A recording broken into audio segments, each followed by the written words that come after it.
बाद एक बार फिर आप सभी का बहुत स्वागत है। नमस्कार, मैं सोनाली और आप देख रहे हैं केकेडी न्यूज। 3 बजे की 3 बड़ी खबरों का समय हो चला है। सबसे पहली खबर पर नजर डालते हैं। राहुल गांधी आए दिन अपने बयानों को लेकर घिरे रहते हैं। सदन में दिए बयान को लेकर के भी एक बार फिर से राहुल गांधी चर्चा में है। बता दें, केंद्रीय मंत्री चिराग पासवान ने कांग्रेस नेता राहुल गांधी की हिंसा के हिंदू टिप्पणी को लेकर के उनकी आलोचना की है।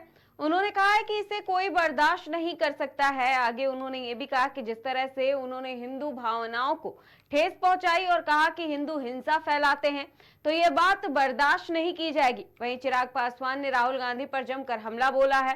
उन्होंने कहा कि मैं हिंदू धर्म में आस्था रखता हूं और मैं महादेव का भी भक्त हूं। ऐसे में उन्होंने कल जिस तरह का व्यवहार किया, भगवान की तस्वीर लहराई और टेबल पर कागज रखा, इसे कोई बर्दाश्त नहीं कर सकता है। जिस तरह से उन्होंने हिंदू भावनाओं को ठेस पहुंचाई और कहा कि हिंदू हिंसा फैलाते हैं, ये बात भी बर्दाश्त नहीं की जाएगी। वहीं जो लोग सनातन को बीमारी कहते हैं, ये लोग उसी सोच से प्रभावित हैं और उसी सोच को मंच पर रखते हैं। आगे क्या कुछ कहा चिराग पासवान ने, देखिए इस खास रिपोर्ट में।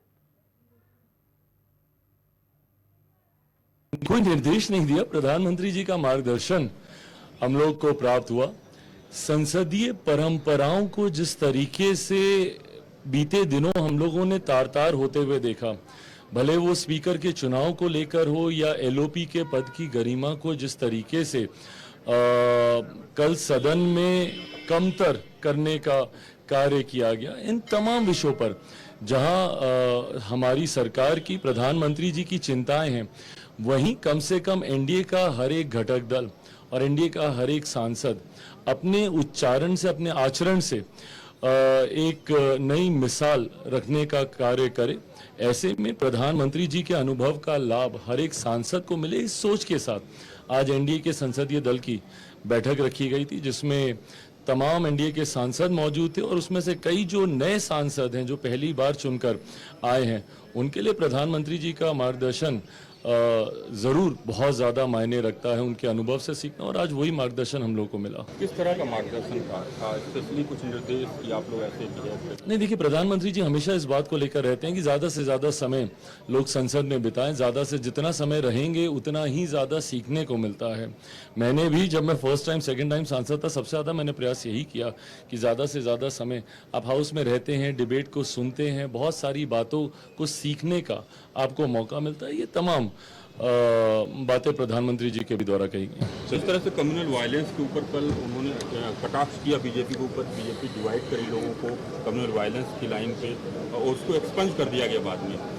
देखिए, एक्सपंज करने वाली बातें बहुत सारी थी। एलओपी ने कल जिन बातों को सदन के पटल पे रखने का काम किया, प्रमुखता से बहुत सारी बातें उन्होंने कही जो कि पूर्णतः तथ्यहीन थी।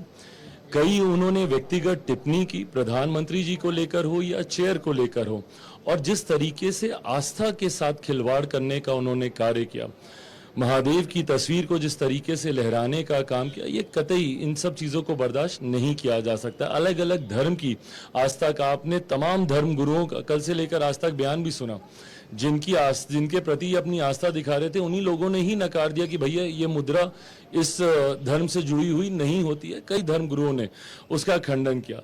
बहरहाल, मैं भी हिंदू धर्म में आस्था रखता हूं, महादेव का मैं भक्त हूं। ऐसे में जिस तरीके से कल उनका आचरण था, तस्वीर को लहराना, टेबल के ऊपर रख देना, उसके ऊपर कागज पत्री रख देना, कतई इस बात को कोई बर्दाश्त नहीं कर सकता। और जिस तरीके से हिंदू भावनाओं को ठेस पहुंचाने का काम किया गया, जिस तरीके से ब्लैक एंड व्हाइट शब्दों में कहा कि हिंदू हिंसा को फैलाते हैं, ये कतई कोई भी हिंदू, कोई भी व्यक्ति जो कि इस धर्म में आस्था रखता है, जो सनातन में, दिक्कत ये ना कि इन लोगों का गठबंधन ही ये सोच रखता है।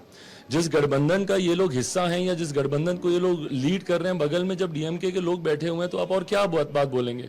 जो लोग सनातन को एक बीमारी बताने का काम करते हैं, तो ये लोग उसी सोच से प्रभावित हैं और उन्हीं शब्दों को सदन के पटल में रखते हैं, जिसको देश की एक बड़ी आबादी अस्वीकार करती है। कोई निर्देश नहीं दिया, प्रधानमंत्री जी का मार्गदर्शन हम लोग को।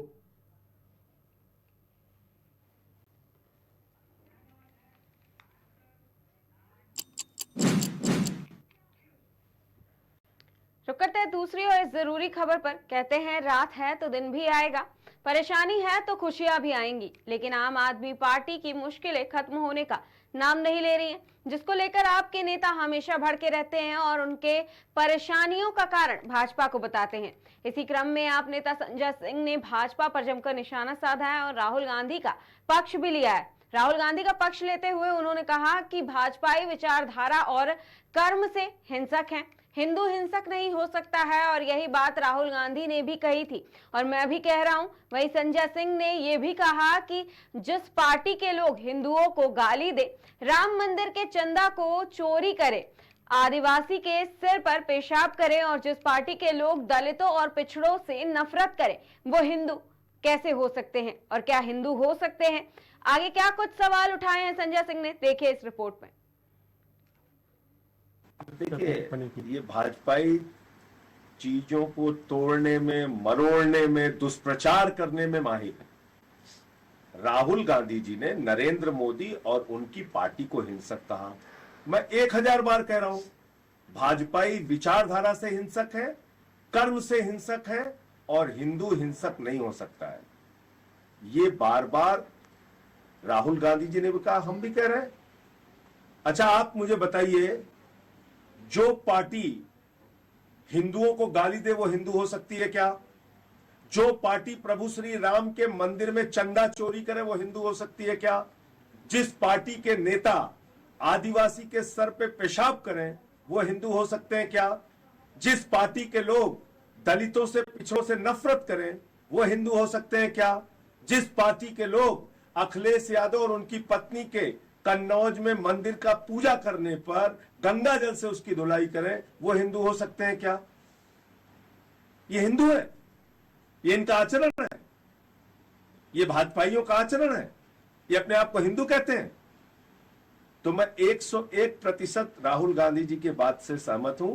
भारतीय जनता पार्टी और उसके नेता हिंसक हैं, विचारधारा से, कर्म से नफरत फैलाने का काम करते। देश के प्रधानमंत्री चुनाव में मुजरा जैसे शब्द का इस्तेमाल कर रहे हैं, देश की जनता को भड़काने का काम कर रहे हैं, लड़ाने का, झगड़ाने का काम कर रहे हैं, और उनकी पार्टी चंदा चोरी कर रही है प्रभु श्री राम के नाम पे अयोध्या के अंदर।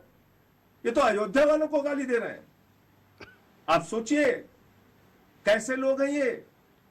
अब ये प्रभु श्री राम को भी छोके हैं। पहले मुसलमानों को गाली दिया, फिर सिखों को गाली दिया, फिर ईसाइयों को गाली दिया, फिर बौद्धों को गाली दिया, फिर दलितों को गाली दिया, फिर पिछड़ों को गाली दिया, फिर जाटों को गाली दिया, फिर मराठों को गाली दिया, फिर किसानों को गाली दिया, फिर पहलवानों को गाली दिया। अब अयोध्या वालों को गाली दे रहे हैं। यूपी के हिंदुओं को गाली दे रहे हैं लोग चुनाव हारने के बाद। ये दुनिया में किसी के सगे नहीं है। इसलिए भाजपाइयों से सावधान रहना पड़ेगा और इनको एक नहीं 1000 बार हिंसक कहना पड़ेगा। ये लोग विचारधारा और कर्म से हिंसक हैं। देखिए, ये भाजपाई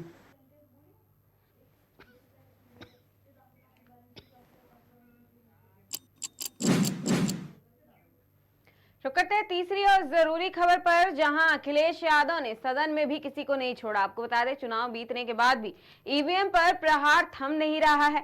साथ ही पेपर लीक का मामला भी उफान पर है। पेपर लीक और ईवीएम से लेकर के आम चुनाव में बीजेपी की अयोध्या हार तक सबका कारण बीजेपी खुद ही रही है। बता दें, समाजवादी पार्टी प्रमुख अखिलेश यादव ने 2 जुलाई को लोकसभा में अपने भाषण के दौरान बीजेपी पर तीखे हमले किए हैं। उन्होंने कहा कि जो लोग दावा करते हैं कि वे भगवान राम को लेकर आए हैं, वे अपनी सरकार के अस्तित्व के लिए अब दूसरों पर निर्भर नहीं है। वहीं पेपर लीक को लेकर के उन्होंने केंद्र पर भी निशाना साधा और कहा कि सरकार पेपर लीक करने वालों को सम्मानित करती है क्योंकि वह युवाओं को नौकरी नहीं देना चाहती है। वहीं अखिलेश यादव ने सदन में एक बार फिर से ईवीएम पर प्रहार किया है। उन्होंने कहा कि ईवीएम पर मुझे कल भी भरोसा नहीं था और आज भी भरोसा नहीं है। वहीं यूपी की 80 में से 80 सीटें जीत भी अगर जाऊं तो भी भरोसा नहीं होगा क्योंकि ईवीएम का मुद्दा खत्म नहीं हुआ है और जब तक ईवीएम नहीं हटेगी हम लोग उस पर अडिग रहेंगे। वहीं हम ईवीएम से जीतकर ईवीएम को हटाने का काम भी करेंगे। अखिलेश यादव ने सदन में क्या कुछ कहा है, साथ ही भारतीय जनता पार्टी पर किस तरीके से प्रहार किया है, केंद्र सरकार पर भी प्रहार किया है, देखिए इस रिपोर्ट में। अध्यक्ष महोदय,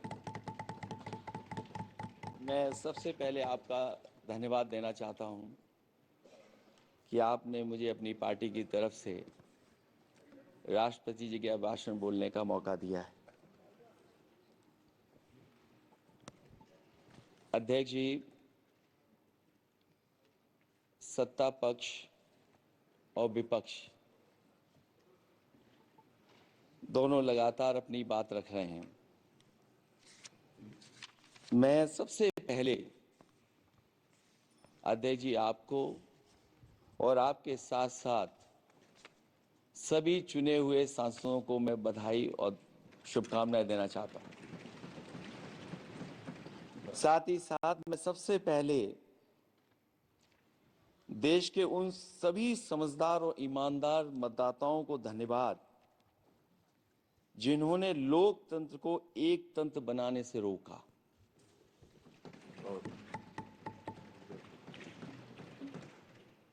चुनाव के समय पर अध्यक्ष जी ऐसा कहा गया कि 400 पार।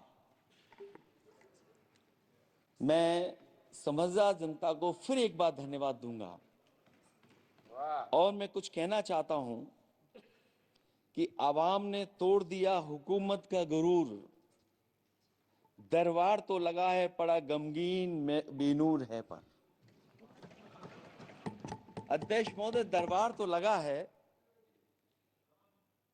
पर बड़ा गमगीन बेनूर है और पहली बार ऐसा लग रहा है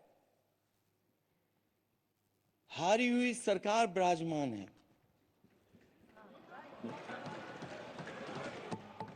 जनता कह रही है चलने वाली नहीं सरकार। अध्यक्ष महोदय, जनता कह रही है चलने वाली नहीं, ये गिरने वाली सरकार है। और क्योंकि ऊपर से जुड़ा कोई तार नहीं, नीचे कोई आधार नहीं, अधर में जो है अटकी हुई वो तो कोई सरकार नहीं। दरअसल पूरा इंडिया समझ गया है कि इंडिया ही प्रो इंडिया है। इस चुनाव में इंडिया अलायंस की नैतिक जीत हुई है। ये पीडीए इंडिया की सकारात्मक राजनीति, पॉलिटिक्स जो पॉजिटिव है, पॉजिटिव पॉलिटिक्स की जीत हुई है। ये इंडिया पीडीए की सोशल जस्टिस मुहिम की विक्ट्री है। 2024 का परिणाम हम इंडिया वालों के लिए जिम्मेदारी से भरा पैगाम भी है। और अगर हम यूं कहें अध्यक्ष महोदय कि 15 अगस्त 1947 अगर उपनिवेशिक राजनीति से आजादी का दिन था तो 4 जून 2024 देश के लिए सांप्रदायिक राजनीति से आजादी का दिन रहा। ये सांप्रदायिक राजनीति के अंत और सांप्रदायिक राजनीति की शुरुआत है। जहां सांप्रदायिक राजनीति का अंत हुआ है, वहीं सामुदायिक राजनीति की शुरुआत हुई है। सबसे अच्छी बात हुई ये है कि इस चुनाव में सांप्रदायिक राजनीति की हमेशा के लिए हार हो गई। अध्यक्ष महोदय, कहने को सरकार ये कहती है कि ये 5th लार्जेस्ट इकोनॉमी बन गई है और जीडीपी के मामले में 5th वर्ल्ड की इकोनॉमी बन गई है। लेकिन अध्यक्ष मोदी, ये सरकार क्यों छिपाती है कि अगर ये हमारी सबसे लार्जेस्ट इकोनॉमी, अगर हम 5वें नंबर पर हैं, तो हमारे देश की पर कैपिटा इनकम, प्रति व्यक्ति आय हमारे किस स्थान पर पहुंची है। और हम लोगों ने तो अध्यक्ष महोदय देखा है कि अगर दिल्ली की सरकार ने कहा होगा कि $5 ट्रिलियन की इकोनॉमी बनेगी, तो जहां से प्रधानमंत्री जी चुन करके आते हैं, वहां का प्रदेश के सरकार भी कह रही कि हम $1 ट्रिलियन इकोनॉमी बना लेंगे। देश की इकोनॉमी कहां पहुंच गई, पर कैपिटा इनकम क्या है। लेकिन अगर उत्तर प्रदेश की इकोनॉमी को अगर $1 ट्रिलियन की इकोनॉमी बनना है तो कम से कम 35% की ग्रोथ चाहिए। मुझे नहीं लगता है कि 35% की ग्रोथ उत्तर प्रदेश पा पाएगा। हम हंगर इंडेक्स में कहां खड़े हैं, नीचे से कहां हैं। जो 5th लार्जेस्ट इकोनॉमी की बात कर रहे हैं, वो इनइक्वालिटी के पैरामीटर पे कहां खड़े हैं, वो हैप्पीनेस इंडेक्स में कहां खड़े हैं। और जो लोग चुनाव को अपने तरीके से मोड़ते हैं, मैं उन्हें कहना चाहता हूं कि अध्यक्ष महोदय, इस चुनाव के परिणाम ने तोड़ने वाली राजनीति को तोड़ दिया है और जोड़ने वाली राजनीति की जीत हुई है। इस चुनाव में धन छल बल की नकारात्मक राजनीति की शिकस्त हुई है। ये चुनाव जो देश का हुआ, ये सकारात्मक राजनीति का नया दौर शुरू हुआ है। इस बार प्रो कॉन्स्टिट्यूशन वालों की जीत हुई है। हम मानते हैं संविधान ही संजीवनी है, उसी की जीत हुई है। ये संविधान मंथन में संविधान रक्षकों की जीत हुई है। अब ऊपर से नीचे की राजनीति का अंत हो गया है। अब नीचे से जो समाज की जो आवाज उठेगी, वही राजनीति का आधार बनेगी। मैं कहना चाहता हूं कि देश किसी की व्यक्तिगत महत्वाकांक्षा से नहीं, जन आकांक्षा से चलेगा। मतलब अब मनमर्जी नहीं, जनमर्जी चलेगी। इस चुनाव का बड़ा पैगाम यही है।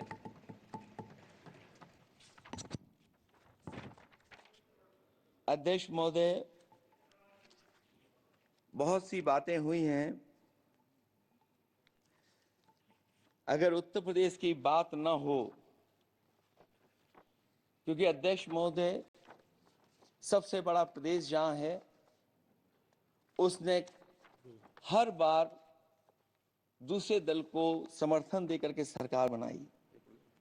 मैं उन्हीं लोगों से कहना चाहता हूं कि लोग क्यूटो की फोटो लेकर बनारस की गलियों से लेकर के गंगा जी तक ढूंढ रहे हैं।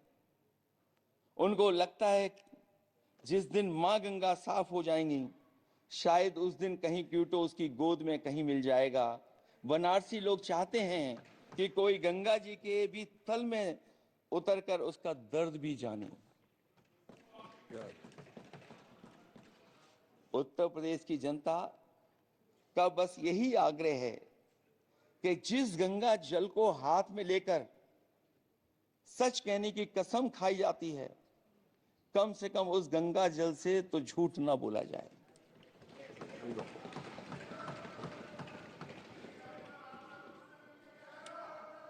जहां विकास के नाम पर खरबों रुपए की लूट का राज खोलते भ्रष्टाचार के गड्ढे प्रदेश का नाम खराब कर रहे हैं, वहीं पहली बारिश में ही टपकती हुई छत और गिर चुकी स्टेशन की दीवार बेईमानी की निशानी बन गई है। अध्यक्ष महोदय, विकास का ढिढोरा पीटने वाले इस विनाश की जिम्मेदारी कब लेंगे?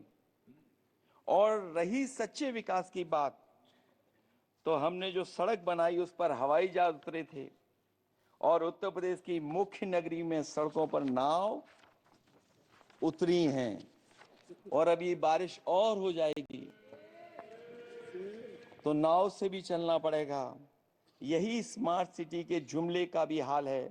न तो जाम से छुटकारा मिला, न बुनियादी सुविधाओं से कोई निजात मिली, न कोई बुनियादी सुविधाएं मिल पाई हैं। मुझे याद है अध्यक्ष महोदय, देश के प्रधान सांसद जी ने अनाथ पशुओं के बारे में बहुत कुछ कहा था। अनाथ पशुओं की समस्या से छुटकारा दिलवाने के लिए कब वादा किया हुआ, लेकिन कई चुनाव बीत गए हैं, अभी तक गन्ने का भुगतान 2 हफ्ते का वचन जो दिया था, कहां दिया था? अब तो वचन देने वाले को भी याद नहीं है। हर बात को जुमला बना देने वाले लोगों के ऊपर से जनता का भरोसा उठ गया है। इसीलिए बहुमत की सरकार नहीं है, ये सहयोग से चलने वाली सरकार है। डबल इंजन के नाम पर उत्तर प्रदेश को टकराहट के सिवा कुछ हासिल नहीं हुआ है। उत्तर प्रदेश में प्रभुत्व की लड़ाई दो लोगों को आपस में लड़ा रही है, लेकिन उसकी मार जनता को सता रही है। पिछले 10 सालों की उपलब्धि बस इतनी रही कि एक शिक्षा परीक्षा माफिया का जन्म हुआ। अध्यक्ष महोदय, जिस समय चुनाव में थे और उत्तर प्रदेश में वो हालात देखे हैं कि नौजवान जब भी तैयारी कर करके जाता था और परीक्षा दे करके लौटता था तो उसको पता लगता था कि पेपर लीक हो गया। और उत्तर प्रदेश में केवल एक पेपर लीक नहीं हुआ है, जितनी भी परीक्षाएं हुई हैं सब पेपर लीक हुए हैं। केवल उत्तर प्रदेश ही नहीं, मैं माननीय सांसद की तरफ से सुन रहा था, कई ऐसे प्रदेश हैं जहां पर परीक्षाएं देने तो बच्चे गए लेकिन वहां भी पेपर लीक हो गया। और अभी जब 4 जून को रिजल्ट आया, उसके बाद जो बात उठी है, देश की सबसे प्रेस्टिजियस परीक्षा, उसका भी पेपर लीक हो गया। और आखिरकार ये पेपर लीक हो क्यों रहा है? सच्चाई तो ये है कि ये सरकार पेपर लीक इसलिए करा रही है कि सरकार नौकरी नहीं देना चाहती, रोजगार नहीं देना चाहती, उन नौजवानों का भविष्य नहीं बनने देना चाहती। पिछले 10 सालों की उपलब्धि बस इतनी रही है कि एक शिक्षा परीक्षा माफिया का जन्म हुआ है, जिसने तथाकथित अमृत काल में युवाओं के भविष्य की आशाओं को ही जहर दे दिया है। जो सरकार उम्मीद को मार दे, वह न तो वर्तमान को सुधार सकती है न भविष्य को संभाल सकती है। सरकार आशा का प्रतीक होनी चाहिए, निराशा का नहीं। जनता चाहती कि हर समस्या के लिए बीते कल को जिम्मेदार ठहराने के बहाने को सरकार छोड़े और आने वाले कल की बात करे। अगले 1000 साल के झूठे सपने दिखाने वाले अगले महीने होने वाली परीक्षाओं के लीक न होने की गारंटी कब लेंगे? जनता अब न तो किसी बहकावे में आएगी और न किसी के बहलावे फुसलावे में आएगी। जो लोग कहते हैं कि अमृत काल की बात करने वाले जनता का जागरण काल आ गया है, आज इस सदन में नए राजनीतिक जागरण के अनेक प्रतिनिधि बैठे हैं। अब जब बात होगी तो सच्ची बात होगी और जनता को पूरी सच्चाई के साथ हम लोग अपनी जिम्मेदारी के साथ बात रखेंगे।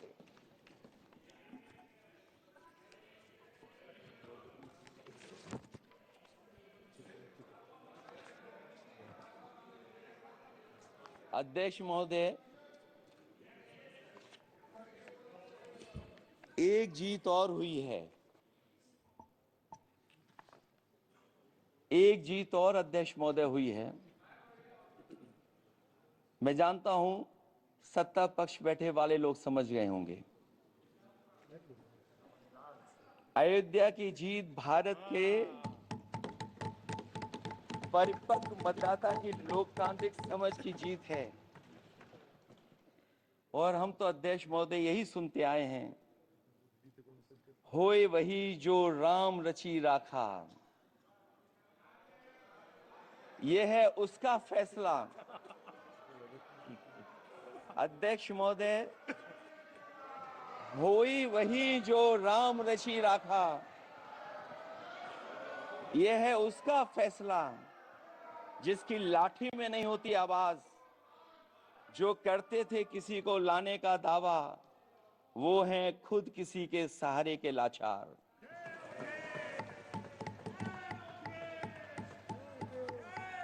अध्यक्ष महोदय, मैं फिर कह देना चाहता हूं, होई वही जो राम रची राखा,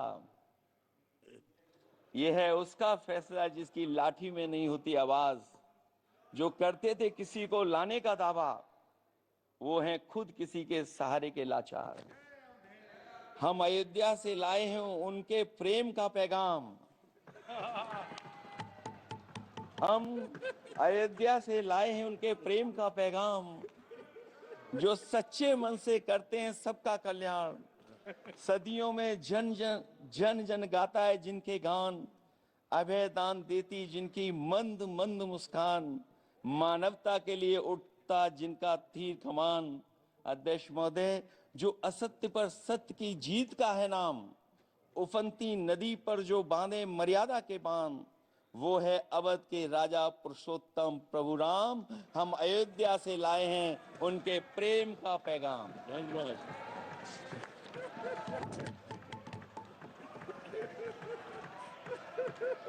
अध्यक्ष महोदय,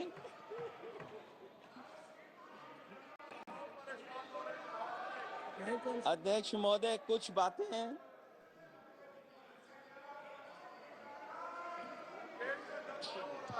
अध्यक्ष महोदय, कुछ बातें समय और काल से परे होती हैं, इसलिए आज यहां उत्तर प्रदेश के सदन में पढ़ा गया एक शेर याद आ गया, जो तब सही था अब और सही साबित हो रहा है। इजाजत हो अध्यक्ष जी तो मैं अर्ज करूं। हजूरे आला आज तक खामोश बैठे इसी गम में, हजूरे आला आज तक खामोश बैठे हैं इसी गम में, महफिल लूट ले गया कोई जबकि सजाई हमने। योगी जी के लिए, योगी जी के लिए।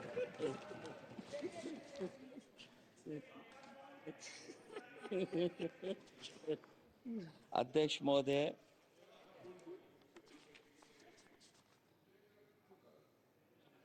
मैं मॉडल ऑफ कंडक्ट जब चुनाव हुआ, लागू हुआ, उस समय मैंने देखा कि कुछ लोगों पर मेहरबान रही सरकार और कमीशन भी। कई, मैं बहुत डिटेल में नहीं जाना चाहता हूं अध्यक्ष महोदय, लेकिन कहीं ना कहीं प्रश्न उस संस्था पे भी लगा है, और अगर उस संस्था पर प्रश्न लगा है तो लगाने वाली सरकार की वजह से लगा है। इसलिए अगर निष्पक्ष होगी वो संस्था तो न केवल हमारा लोकतंत्र स्वस्थ होगा, बल्कि हमारे लोकतंत्र और मजबूत दुनिया में दिखाई देगा। अध्यक्ष महोदय, ईवीएम पे मुझे कल भी भरोसा नहीं था, आज भी नहीं भरोसा। मैं 80 के 80 सीट जीत जाऊं तब भी नहीं भरोसा।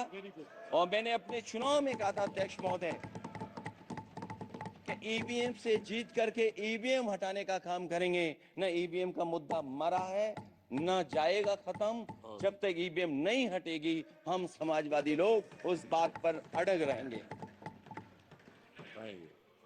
उत्तर प्रदेश अध्यक्ष महोदय वो प्रदेश है जिसने सरकार बीजेपी की बनवाई, एक बार नहीं 2 बार बनवाई, और उसी उत्तर प्रदेश के साथ कितना बड़ा भेदभाव,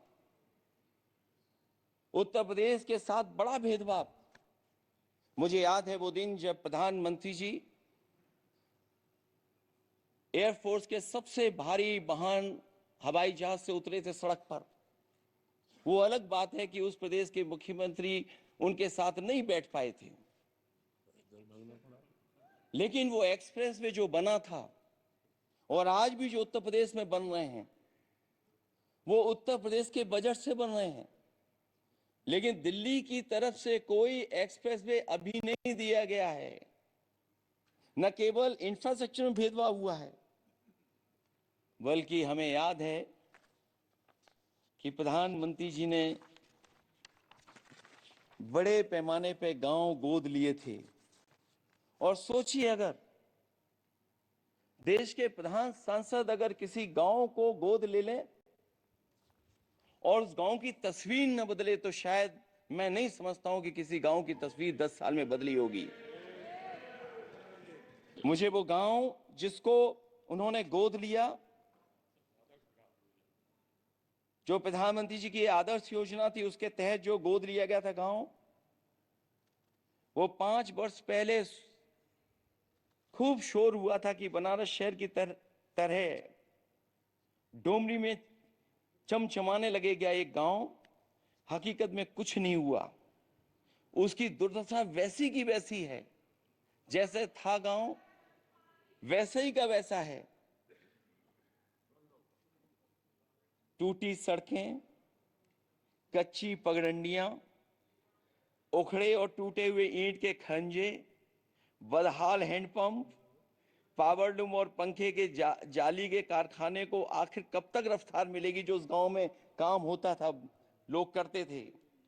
खाली पड़े रसोई गैस के सिलेंडर, अंधाधुंध बिजली कटौती के बीच इस गांव के लोगों को हर सुबह मजदूरी की कभी ना खत्म होने वाली तलाश आखिर कब पूरी होगी।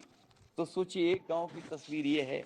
जो गांव कभी गोद लिया गया था, उस गांव की भी तस्वीर नहीं सुधर पाई है। जो भाजपा के स्मार्ट सिटी के झूठे सपने में गांव के लिए कोई जगह नहीं है। अपने गांव गोद लेने की जो बात कही थी, क्या वो भी जुमला था अध्यक्ष जी? पता नहीं जिस गांव को गोद लिया था उसका नाम भी किसी को याद है कि नहीं। मैं नाम पूछ करके किसी को शर्मिंदा नहीं करूंगा, क्योंकि अगर नाम याद है तो ये तो और भी बुरी बात है कि अपने नाम याद रखने के बावजूद भी कुछ नहीं किया। जिसे गोद लिया जाता है उसे अनाथ बनाकर छोड़ देना अच्छी बात नहीं है। और अगर तस्वीर अध्यक्ष महोदय बदली हो 10 साल में उन तमाम गोद लिए हुए गांवों की, तो मैं सत्ता पक्ष के लोगों से कहूंगा जरूर इस सदन में बात रखें, जरूर बताएं आप। जो बात कभी अध्यक्ष महोदय कास्ट सेंसस की उठी थी, हम उस कास्ट सेंसस के पक्ष में हैं कि बिना कास्ट सेंसस के सामाजिक न्याय संभव नहीं है। सबको हक दिला पाना मुश्किल है। अध्यक्ष महोदय, राष्ट्रपति जी के अभिभाषण में अग्निवीर को लेकर के जो चिंता विपक्ष की थी और देश के नौजवानों की थी, वो चिंता वैसी की वैसी बनी है। अध्यक्ष महोदय, मैं ये कहना चाहता हूं, मैं खुद मिलिट्री स्कूल से पढ़ा हूं। मेरे साथ के बहुत बड़े पैमाने पे लोग फौज में हैं। मैंने समय समय पे जो मेरे साथ पढ़े जो सीनियर थे उनसे भी जानकारी हासिल की है। बड़े बड़े ऑफिसर से मैंने पूछा है, वो शायद आपको न बता पाए, लेकिन दबी जुबान में उन्होंने कहा है कि देश की सुरक्षा के साथ अग्निवीर जैसी व्यवस्था लागू करने से समझौता हो रहा है। अध्यक्ष महोदय, किसी भी देश की सबसे बड़ी प्राथमिकता अगर कोई है तो वो देश की सीमाओं की सुरक्षा है। अग्निवीर जैसी व्यवस्था से कभी संभव नहीं है। अध्यक्ष महोदय, हम अग्निवीर व्यवस्था को कभी स्वीकार नहीं कर सकते हैं। आज नहीं कल, कल नहीं बाद में, जब कभी भी सत्ता में इंडिया गठबंधन आएगा, अग्निवीर व्यवस्था हमेशा हमेशा के लिए खत्म हो जाएगी। अध्यक्ष महोदय, जिन्होंने कहा कि हम आय किसानों की दोगुनी कर देंगे, आज किसान पूरा देश का देख रहा है कि उसकी आय कहां दोगुनी हो गई। और जिस तरह महंगाई बढ़ी है, सरकार बताए कि महंगाई इस बढ़ने पे उसकी आय कितनी होनी चाहिए। और जो इंफ्रास्ट्रक्चर की बड़ी बड़ी बातें की गई थी कि एमएसपी लागू करने के लिए एग्रीकल्चर सेक्टर का इंफ्रास्ट्रक्चर तैयार होगा, लेकिन जहां तक मैंने उत्तर प्रदेश में देखा है, अगर इस सरकार में एक भी नई मंडी बनी हो तो मुझे सरकार बता दे। अध्यक्ष महोदय, जो इंफ्रास्ट्रक्चर एग्रीकल्चर सेक्टर में बनाने की बड़ी बात कही थी, अगर सरकार की तरफ से एक भी मंडी 10 साल में बनी हो तो जरूर सरकार बताए। जो सरकार मंडी नहीं बना सकती है उस पे एमएसपी का भरोसा कैसे कर सकते हैं? जिन्होंने एमएसपी का भरोसा दिलाया था। हम अध्यक्ष महोदय आपके माध्यम से यही कहेंगे कि जो राष्ट्रपति के अभिभाषण में लीगल गारंटी एमएसपी को मिलनी चाहिए थी, वो क्रॉप्स को नहीं मिली है। न केवल फसलों को मिले बल्कि हॉर्टिकल्चर क्रॉप्स को भी एमएसपी देने का फैसला हो, जिससे कि हमारा किसान खुशहाल हो सके। साथ ही साथ ओपीएस की बात अभिभाषण में नहीं आई है। ओल्ड पेंशन स्कीम लागू हो जिससे हमारे तमाम सरकारी कर्मचारियों का भविष्य बन सके। और देश की एक बड़ी आबादी जहां से मैं चुन करके आता हूं, उत्तर प्रदेश, जहां बुनकर न केवल उत्तर प्रदेश बल्कि देश के कोने कोने में बुनकर समाज के लोग बड़े पैमाने पर रह रहे हैं, लेकिन बुनकरों को जो सुविधाएं मिलनी चाहिए वो भी इस सरकार में नहीं मिल पा रही हैं। जो प्रदेश सरकारों ने कभी बुनकरों के लिए योजनाएं चलाई थी वो भी अध्यक्ष महोदय बंद कर दी हैं। मैं अंत में इतना ही कहना चाहूंगा कि इस सरकार ने नौजवानों को नौकरी नहीं दी है, नौकरी और रोजगार उनसे छीने हैं, बहुत नौकरी छीनी है। इसलिए मैं कहना चाहता हूं अध्यक्ष जी, इसलिए मैं कहूंगा कि आपके राज में न नौकरी की उम्मीद है न रोजगार, क्योंकि आपने छोटे कारोबारी तक को इतना छोटा बना दिया है कि न तो वो अपना पेट भर सकता है न किसी को नौकरी पर रख सकता है। जो कुछ पद निकलते भी हैं तो उन पर लेटरल एंट्री के नाम से पिछले दरवाजे से कुछ खास संगी साथियों को रख लिया जाता है। आरक्षण का हक नॉट फाउंड सुटेबल के नाम पर हड़पा जा रहा है। और अध्यक्ष महोदय, आरक्षण के साथ इतनी खिलवाड़ किसी सरकार ने नहीं की होगी जितनी खिलवाड़ इस सरकार ने की है। जहां सरकारी नौकरियां नहीं दी जा रही हैं, और सरकारी नौकरियां इसलिए नहीं दी जा रही हैं क्योंकि उन्हें आरक्षण देना पड़ेगा। जिस प्रदेश से मैं आता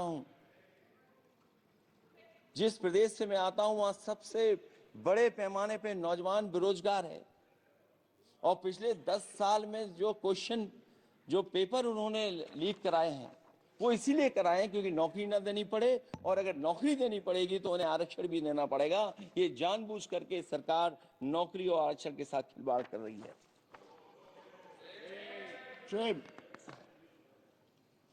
मैं अध्यक्ष महोदय अंत में इतना ही कहना चाहता हूं, आशा है ये सरकार तब तक चलेगी तब तक उसके केंद्र में इस देश का हर एक गरीब, शोषित, वंचित, पीड़ित, पिछड़ा, दलित, अल्पसंख्यक, आदिवासी, महिला, युवा, छोटा कारोबारी, ईमानदार, नौकरी पेशा, आम आदमी और कर्मचारी, अधिकारी, मजदूर और किसान होगा, ना कि धनवान होगा। और शासन के आधार पर संविधान होगा। वह जुमलों की जगह सच में महंगाई, बेरोजगारी, भ्रष्टाचार, गरीबी, भुखमरी, सांप्रदायिक हिंसा, दलित व महिला उत्पीड़न, सामाजिक अन्याय जैसे मूलभूत मुद्दों का समाधान होगा। और भोजन, बिजली, पानी, दवाई, पढ़ाई जैसी बुनियादी जरूरतों के लिए कागजी योजनाओं की जगह सच में इंतजाम होगा। मैं एक बार फिर उत्तर प्रदेश की समझदार जनता द्वारा सबसे बड़ी पार्टी चुने जाने के साथ साथ इंडिया गठबंधन समाजवादी पार्टी और कांग्रेस को सबसे ज्यादा सीटें जिताई, उसके लिए मैं उत्तर प्रदेश की जनता का बहुत बहुत धन्यवाद और आभार भी प्रकट करूंगा। मुझे उम्मीद है कि अगली बार जब राष्ट्रपति जी का भाषण हो वो सरकारी भाषण ना हो, सच्चाई के साथ सरकार अपनी बातें रखें। इन्हीं शब्दों के साथ अध्यक्ष महोदय मैं आपका बहुत बहुत धन्यवाद देता हूं।